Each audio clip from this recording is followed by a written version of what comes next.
Today marks the birth anniversary of B.R. Ambedkar. Prime Minister Narendra Modi has paid tribute, recalling Dr. Ambedkar's unwavering commitment to constitutional value.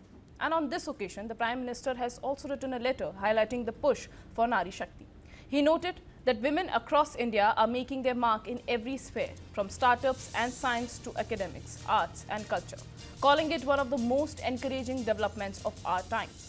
The Prime Minister emphasized the importance of the upcoming Parliament session on the 16th, where discussions are expected on a key constitutional amendment linked to the Nari Shakti Vandan Adhiniyam. He said that any further delay in its passage would be unfortunate and a disservice to the women of India. In his message, the Prime Minister also urged citizens, especially women, to reach out to their local MPs and encourage them to support the bill. He expressed hope that this historic step, once passed, will leave an impact for generations to come and further strengthen women's participation in nation building.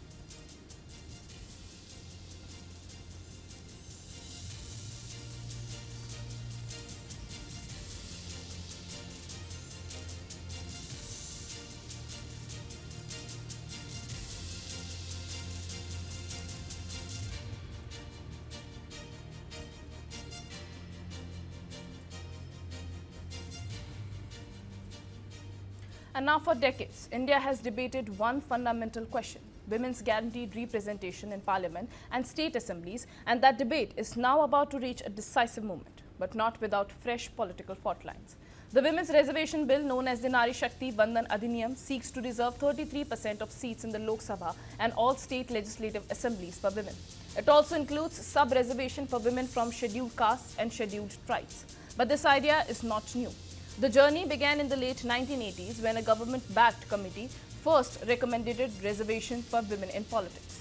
That vision became reality at the grassroots level through the 73rd and 74th constitutional amendments, which ensured one-third reservation for women in panchayats and municipalities. That experiment worked. It created lakhs of women leaders across India. The next step was parliament, and that's where the struggle began. The bill was first introduced in 1996, but what followed was nearly 3 decades of political deadlock.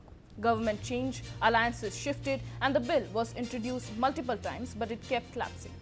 The biggest roadblocks were demands for an OBC sub-quota, concerns over seat rotation, and intense political disruptions. A breakthrough finally came in 2023, when the government passed the bill with near unanimous support in both houses of the parliament. But there was a catch. The law clearly laid down a sequence. First, a fresh census, then delimitation, and only after that, the rollout of women's reservation. Delimitation, remember, is the process of redrawing constituencies based on population data, a step that directly determines political representation. With the census delayed, this meant implementation could be pushed well beyond the 2029 elections, possibly even to 2034. And that is where the current controversy began. The government is now planning to amend the law to fast-track implementation. The proposal is to delink the reservation from the future census and instead carry out delimitation using the 2011 census data. There is also a major structural shift being proposed, increasing the total number of Lok Sabha seats from 543 to 816. This expansion would allow around 273 seats to be reserved for women, without reducing representation for any state. The government's argument is simple. Why delay women's political empowerment when a workable solution exists today? But the opposition is pushing back, not against reservation itself, but against the method. They argue that changing the sequence, pushing delimitation before a fresh census, could fundamentally reshape representation without updated population and caste data. At the heart of the concern is this: who gets represented and in what proportion? There are also concerns about the absence of an OBC sub-quota and questions over federal balance, transparency and timing, especially with elections around the corner.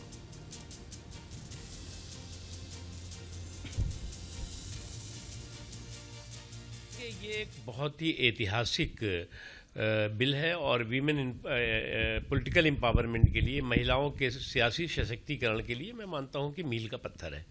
लेकिन कांग्रेस या कुछ और पार्टियां जो शर्तों के साथ शरारत करने में लगी हुई हैं और शर्तों के साथ शरारत में इस पूरे के पूरे इस महत्वपूर्ण बिल को जो है अटकाने, भटकाने, लटकाने की षड्यंत्र साजिशों में लगी हैं, वो मुझे लगता है उनकी सियासी सेहत के लिए ठीक नहीं है। क्योंकि ये जो है वो आप महिला आरक्षण के मामले में आपने जो है वो पहले कानून पास किया, उसके बाद आपने अपने ही साथियों के दबाव में या फिर आपने जानबूझ करके इसको जो है वो ठंडे बस्ते में डाल दिया। अब जो है वो जब जो जहाँ पर नरेंद्र मोदी जी के नेतृत्व में तमाम, चाहे सोशल रिफॉर्म हो, चाहे पॉलिटिकल रिफॉर्म हो, चाहे जुडिशल रिफॉर्म हो, या जितने भी रिफॉर्म हैं वो हुए हैं, ये एक मैं मानता हूँ कि इन तमाम रिफॉर्म्स के बीच में जो है वो सबसे बड़ा और सबसे महत्वपूर्ण रिफॉर्म साबित होगा। This Women's Reservation Bill was passed in the Lok Sabha long back. It is pending only in the Rajya Sabha. Now they have the requisite numbers in Rajya Sabha, and for the last 12 years they are in power.